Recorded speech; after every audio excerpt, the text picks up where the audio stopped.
पढ़ते हैं paper MHD 9 का कथा और आख्यान के विभिन्न रूप। इसमें जो जो इम्पोर्टेंट पॉइंट्स हैं हम लोग उसको पढ़ते जाएंगे। कथा और आख्यान का अर्थ।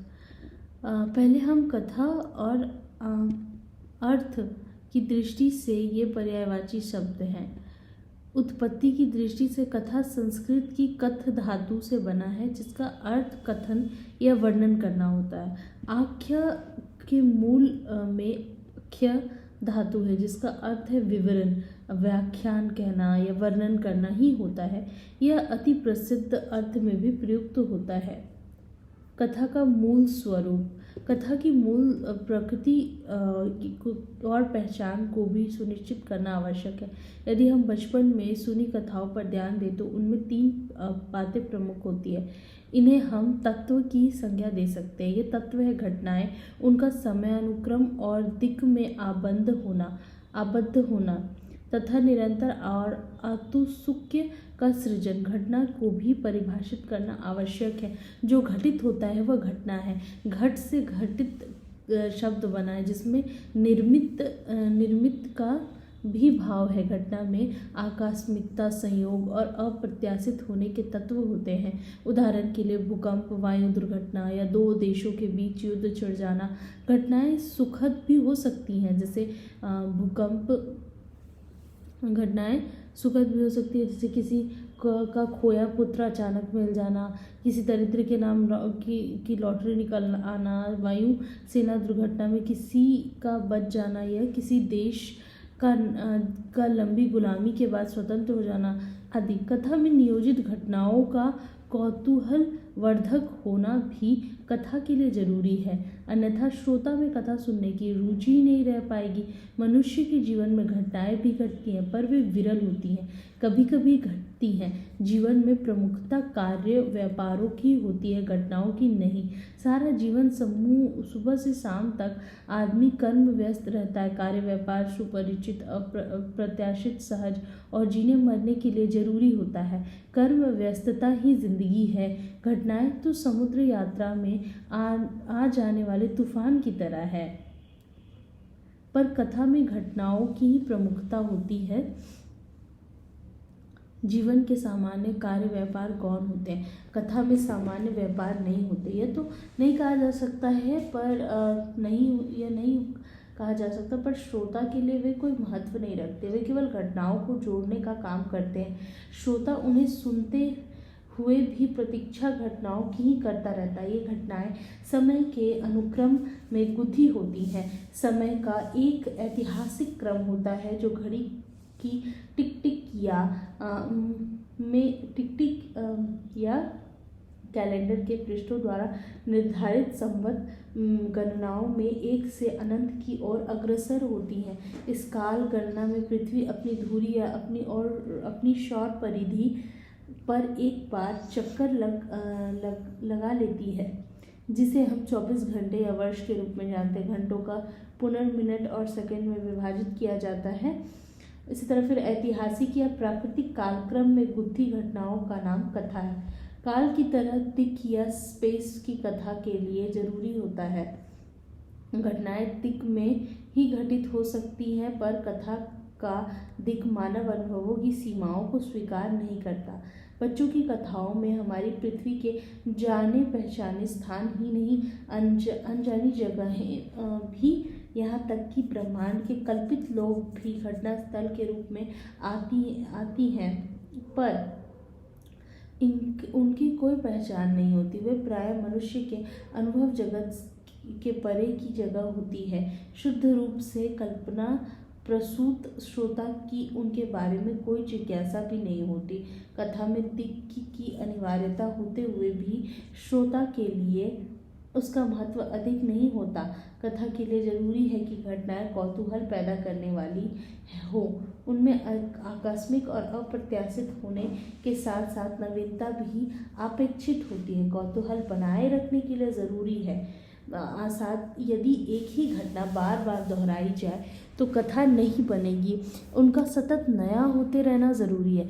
कथा में कहने और और सुनने वाले की एक साथ उपस्थिति भी आवश्यक है। इसलिए कथा की एक पहचान मौखिक होना भी है।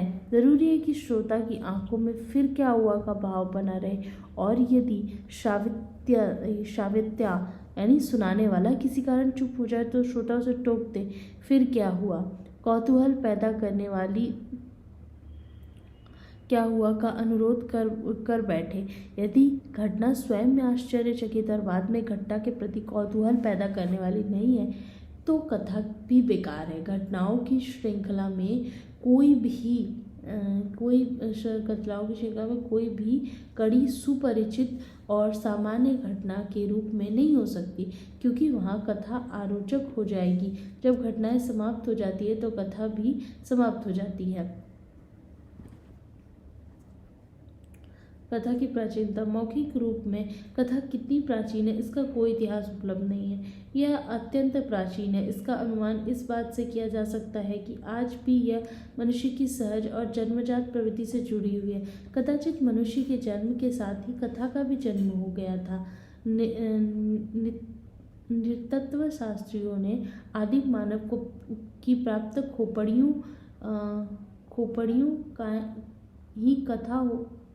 खोपड़ियों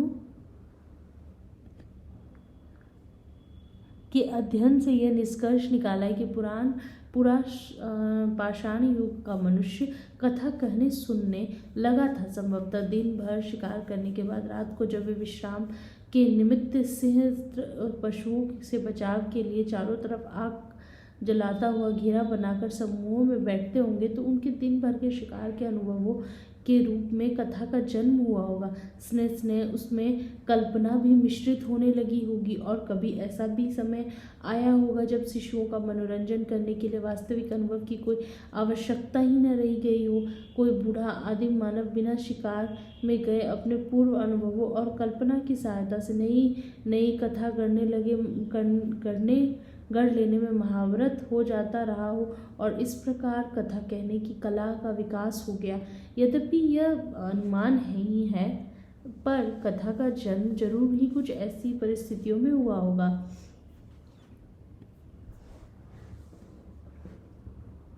कथा का मूल्य उद्देश्य का अनुमानतः कथा पहले मनोरंजन का ही काम करती होगी, पर धीरे धीरे उसका उपयोग उपदेश देने और मूल्यों की अभिव्यक्ति के लिए किया जाने लगा होगा। वैदिक काल से ही कथा का उपयोग इस काम के लिए होता रहा है।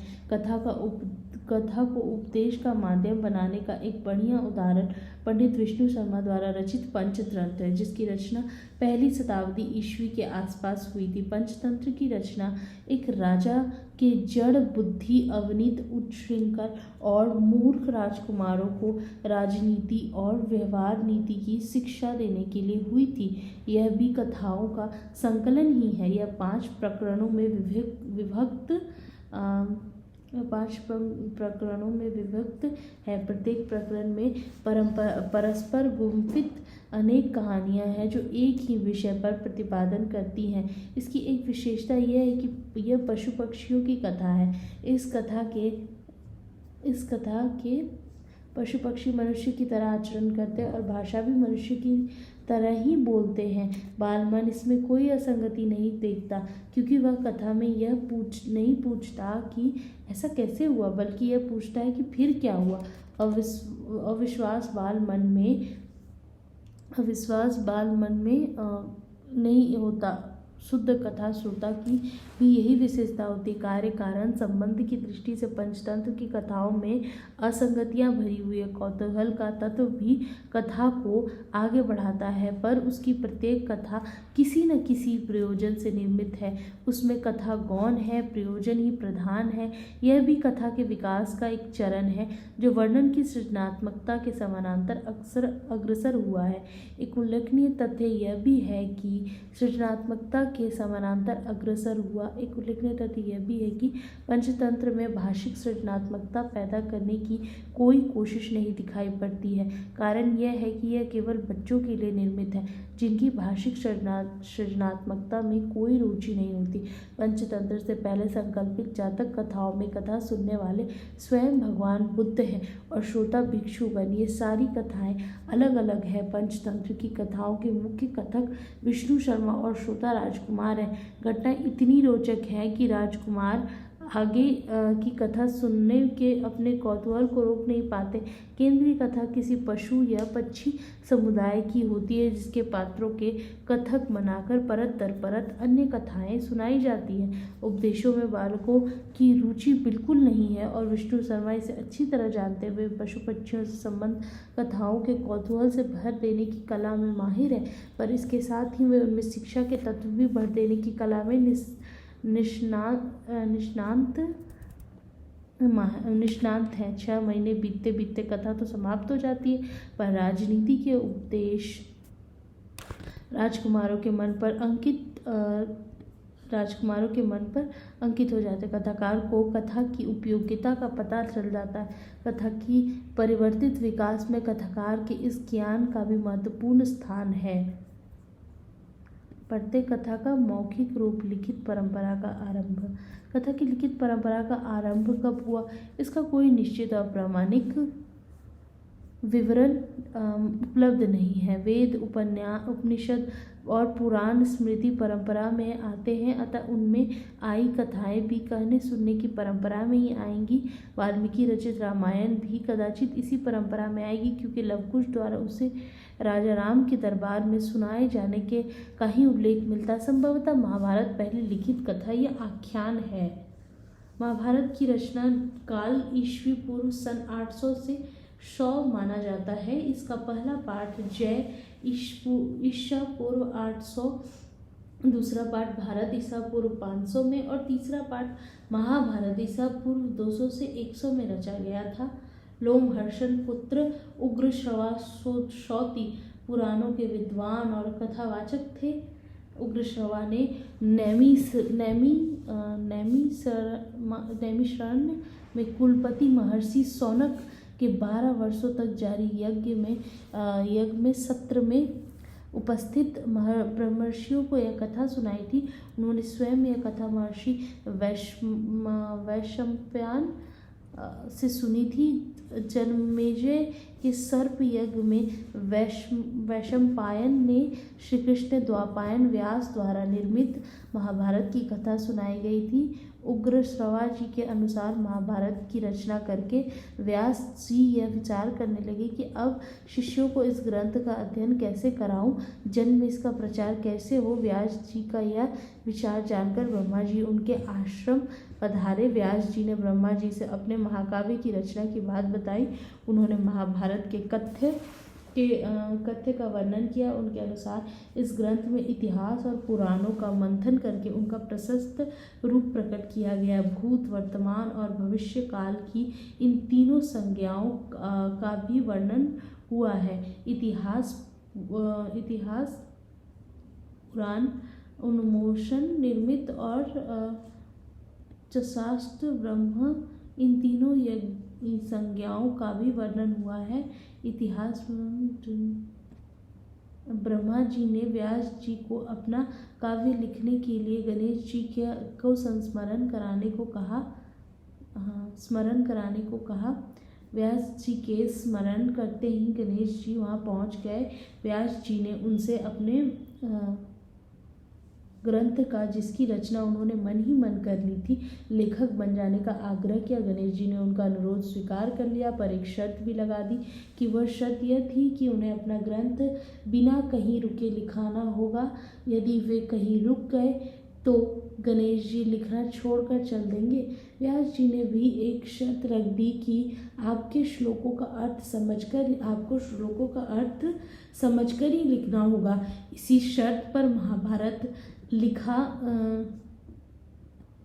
गया। उग्रश्रवा जी के अनुसार इसमें धर्म, अर्थ, काम और मोक्ष रूप पुरुषार्थों का वर्णन किया गया है। यह महाभारत इतिहास का जाज्वल्यमान दीपक है। यह मोह का अंधकार मिटाकर लोगों के अंतःकरण रूप संपूर्ण अंतरंग गृह को भली भांति ज्ञान लोक से प्रकाशित कर देता है।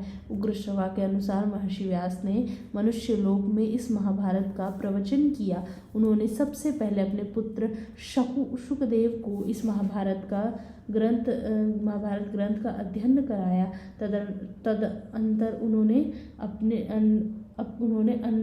अन्य शिष्यों को इसका उपदेश दिया। देवर्षि नारद ने देवताओं को और वशिष्ठ देवल ने पितरों को इसका श्रवण कराया।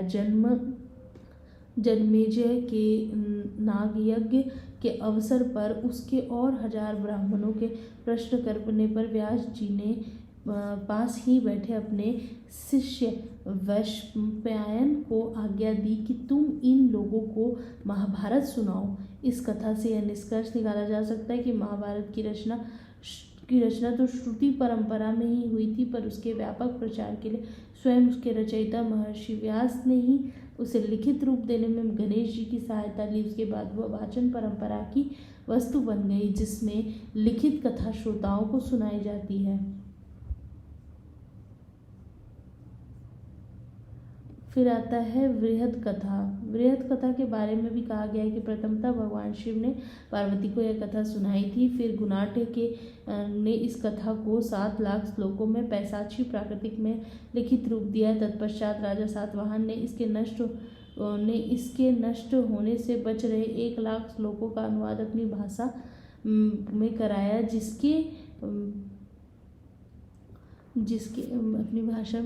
जिसके संस्कृत और प्राकृतिक में कई अनुवाद हुए। पुराणों के अनुसार राजा सातवाहन एवं गुणाढ्य का समय ईसा पूर्व 495 से 490 ईस्वी में है।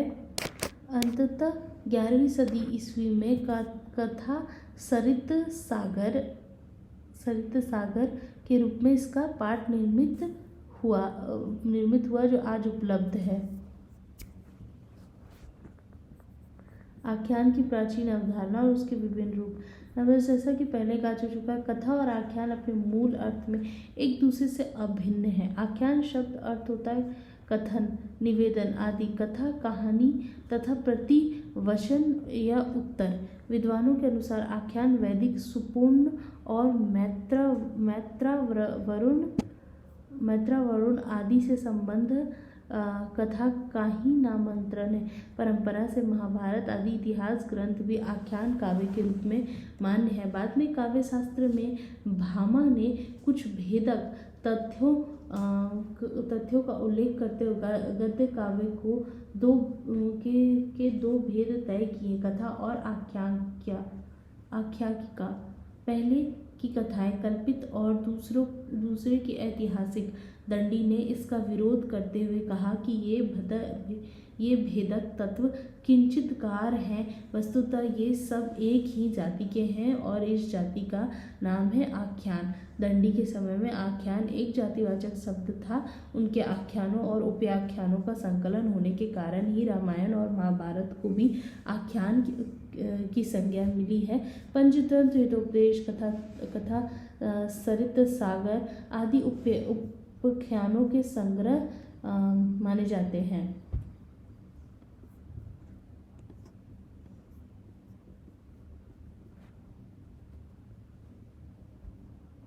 आचार्यों कथा की नई अवधारणा। आचार्यों द्वारा निरूपित कथा के उदाहरण के रूप में सुबंधु की वासवदत्त, वानभट्ट की कादंबरी और दंडी का दशकुंभ चरित्र आते हैं। वानभट्ट रचित को आख्यायिका कहा गया है।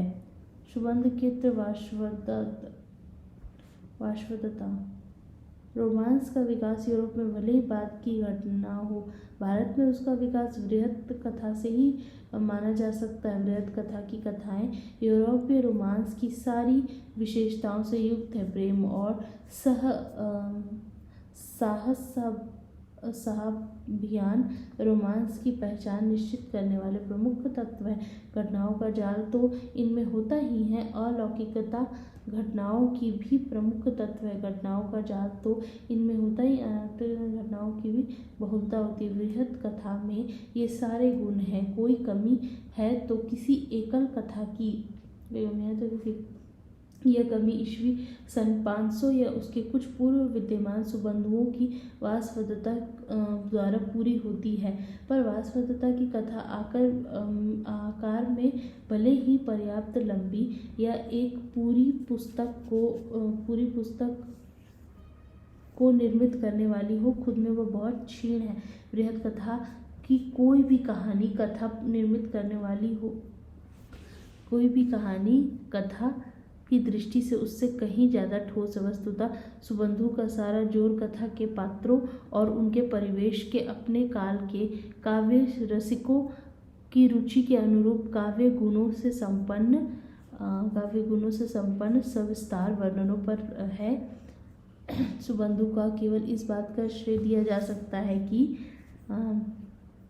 उन्होंने गुनाढ्य की तरह अपनी कथा पद में न प्रस्तुत कर गद्य में प्रस्तुत की और कथा को उन समस्त साहित्यिक विशेषताओं से युक्त कर दिया जिसका एकाधिकार केवल कवियों को प्राप्त था। यह एक तरह का ऐसा प्रयोग था जिसका साहस किसी अन्य गद्य लेखक ने नहीं किया था। कथ्य की दृष्टि से वासवदत्ता भी एक रोमांस ही है जिसमें प्रेम और साहस अभियान की प्रमुखता है। अपने समय का यथार्थ और विश्वास भी इसमें व्यक्त हुए, पर वह श्लेष्ठ और नाना प्रकार के अलंकारों के जाल से इस प्रकार आच्छादित है कि उसकी तरफ प्राय पाठक का ध्यान नहीं जाता। संभवतः है वह कवि का उद्देश्य भी नहीं है। संरचना की दृष्टि से वासवदत्ता में कोई ऐसा नयापन नहीं है जो उल्लेखनीय हो। कादम्बरी कथा की दृष्टि से कादम्बरी गुनाढ्य की वृहद कथा की एक कथा जो कथा सरित सागर में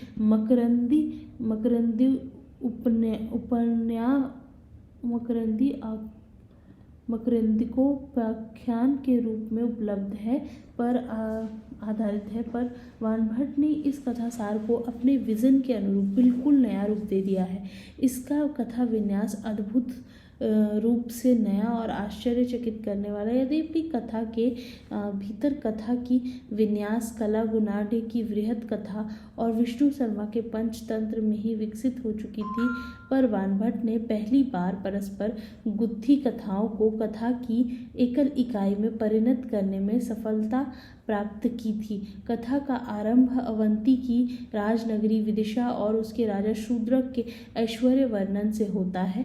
एक दिन एक चांडाल राजकन्या अपने वृद्ध सेवक के साथ शूद्रक की राजसभा में एक चमत्कारी सुग्गा लेकर आती है। उस सेवक शूद्रक से सुग्गे के, जिसका नाम वह वैशंपायन बताता है, गुणों का बखान करता है और राजा से उसे अपनाने का अनुरोध करता है। सुग्गा भी एक आर्य छंद सुनाकर अपने गुणों का परिचय दे देता है। भोजनादि से निवृत्त होने के बाद शूद्रक सुग्गे से उसकी आत्मकथा सुनाने का अनुरोध करता है। बस शूद्रक की आत्मकथा आरंभ हो जाती है। यहाँ आकर कथाकार वानभट्ट कथा का सूत्र सुख को थमा देता है और स्वयं नेपथ्य में चला जाता है। इस प्रसंग को विश्वसनीय बनाने की भी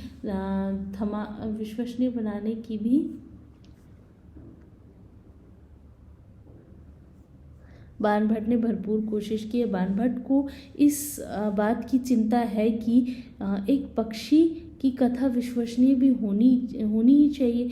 वानभट्ट के समय में आधुनिक यथार्थवाद का जन्म नहीं हुआ था और दैवी शक्तियाँ जीव के नाना योनियों में पुनर्जन्म, शाप, वरदान, देव, गंधर्व आदि जातियों की उपस्थिति आदि में लोगों का पूरा विश्वास था। कादम्बरी में भी इस प्रकार के प्रसंग भरे पड़े हैं, पर कथाकार कथा की विश्वसनीयता के प्रति सर्वत्र सजग दिखाई देता। भारतीय कथा के विकास में यह सर्वथा नई चीज थी। इसके पहले कथाकार इस बात की चिंता नहीं करता था कि कथा विश्वसनीय है या नहीं। वह मानकर चलता था कि उसका श्रोता ऐसा कैसे हो सकता है जैसा प्रश्न नहीं कर सकता। वह केवल यह पूछ सकता था कि इसके बाद क्या हुआ। पर वानभट्ट का श्रोता ऐसा नहीं है। अतः कथाकार शुक के द्वारा कही गई कथा के विश्वसनीय होने का तर्क प्रस्तुत करता है। पर जब शुक की कथा एक ऐसे बिंदु पर पहुंचती है जब वह उसके आगे की कथा जानने की स्थिति में नहीं होती तो कथाकार बड़ी चतुराई से कथा उसके आगे नहीं होती तो बड़ी चतुराई से कथा के अवलोकन बिंदु में परिवर्तन कर देता है। वह एक ऐसे पात्र को कथक के रूप में प्रस्तुत कर देता है जो शुक की कथा का विश्वसनीय जानकार हो सकता है। यह पात्र महामुनि जबाली है जिन्हें भूत वर्तमान भविष्य का ज्ञान है। अब कथा दो स्तरों पर सुनी जाने लगती है। शूद्रक और उनका राज समाज तो शुक से कथा सुन ही रहा है, पर शुक वह कथा सुना रहा है जिसे उसने जबाली आश्रम के जिज्ञासु अनंतवासियों के साथ महर्षि जबाली से सुना था।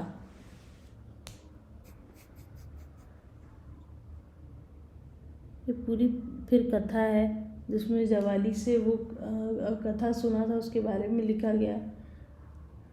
इसे आप ऐसे भी पढ़ सकते हैं।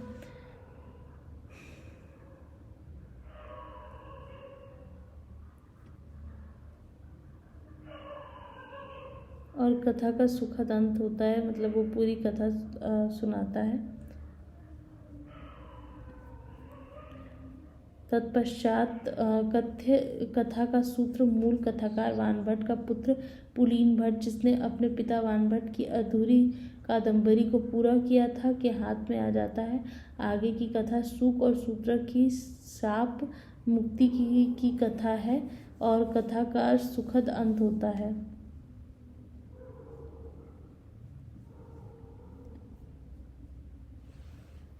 कहना न होगा कि कथा के भीतर कथा की जटिल योजना द्वारा अपने पूरे विजन को किसी एकल कथासार में रूपायित कर देना कथा प्रतिभा का एक ऐसा चमत्कार था जो अब तक संसार की किसी भी भाषा में संभव नहीं हुआ था।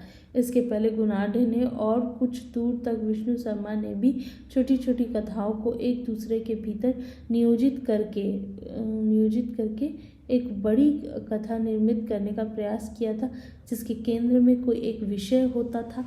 पर किसी बड़े और प्रकाशमान विजन की अभिव्यक्ति के लिए एक के भीतर एक गुम्फित कथाओं द्वारा पर्याप्त बड़े आकार की पूरी पुस्तक के निर्मित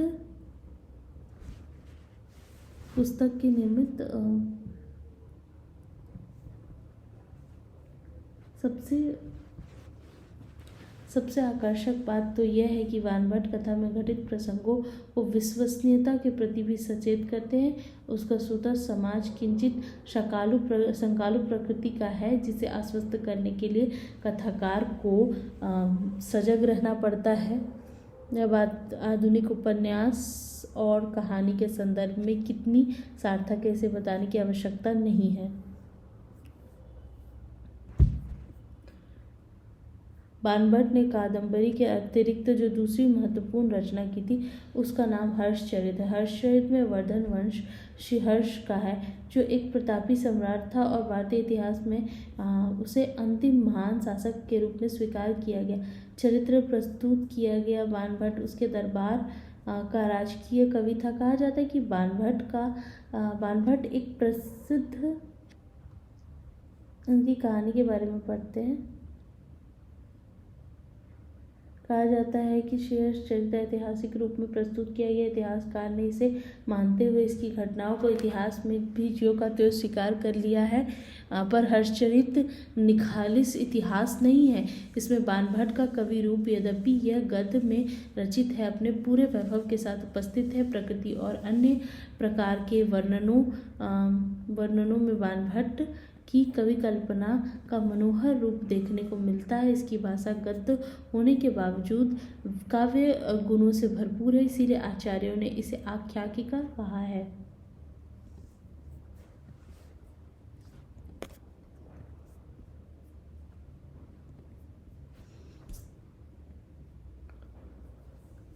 दस कुमार चरित्र। वानभट्ट के बाद संस्कृत कथाकार दंडी ने 10 कुमार चरित्र नामक पुस्तकाकार कथा की रचना की। इस कथा में 10 राजकुमारों की अनुभव कथाएं अलग अलग वर्णित है, जिन्हें आपस में जोड़ने वाला कथा पत्र मगध राजकुमार राजवाहन है। पर ये कथाएं मिलकर किसी एक सुसंबद्ध कथनांक का निर्माण नहीं करती। कहा जा सकता है कि परस्पर भिन्न कथाओं को जोड़ने की दिशा में यह एक उल्लेखनीय प्रयास था। यद्यपि कादम्बरी की तुलना में यह नहीं ठहरता। आधुनिक यथार्थवाद की कसौटी में इसका कथनांक भी खरा नहीं उतरता। कदाचित इसकी कोई परवाह भी कथाकार को नहीं है। कथा में अनेक ऐसी घटनाएं आती हैं जो मानव अनुभव के विरुद्ध में नहीं आती। यद्यपि संभव है अपने समय के विश्वासों की कसौटी पर ऐसी घटनाएं विश्वसनीय भी मानी जाती रही हैं। पर जहाँ तक कथा विन्यास का प्रश्न है, 10 कुमार चरित्र का महत्व इस दृष्टि से स्वीकार किया जा सकता है कि इसमें संगठनात्मक जकड़बंदी नहीं है, जो आज की कहानी और उपन्यास की संरचना की अनिवार्य पहचान हो गई है। इसे कथा संरचना के विकास के रूप में भी देखा जा सकता है। हिंदी में अनेक कहानियाँ और उपन्यास इस प्रविधि में लिखे गए हैं। रुद्र काशिकेय का उपन्यास बहती गंगा इसका एक उदाहरण है। कमलेश्वर की कहानी राजा निर्बंसिया और अकहानी श्रेणी की अनेक कहानियाँ भी इसका उदाहरण प्रस्तुत करती है।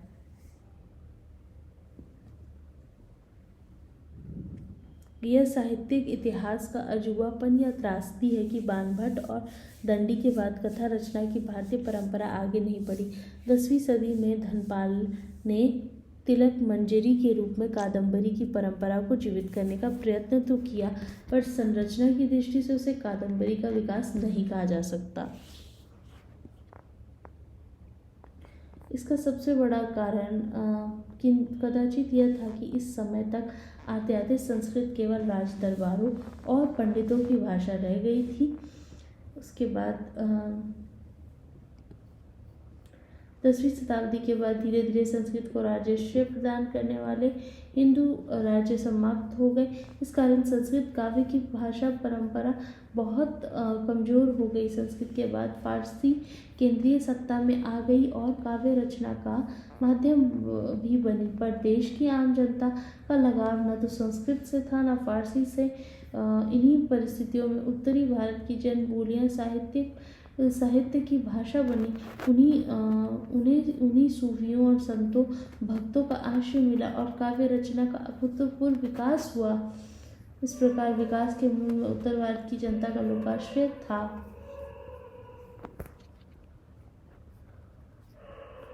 बाद में उसे राज दरबारों का भी प्रश्रय मिला, पर गद्य के विकास के लिए जिस राजर्षय की अपेक्षा होती है, उससे ये जन भाषाएं लगभग 750 वर्ष तक वंचित रही।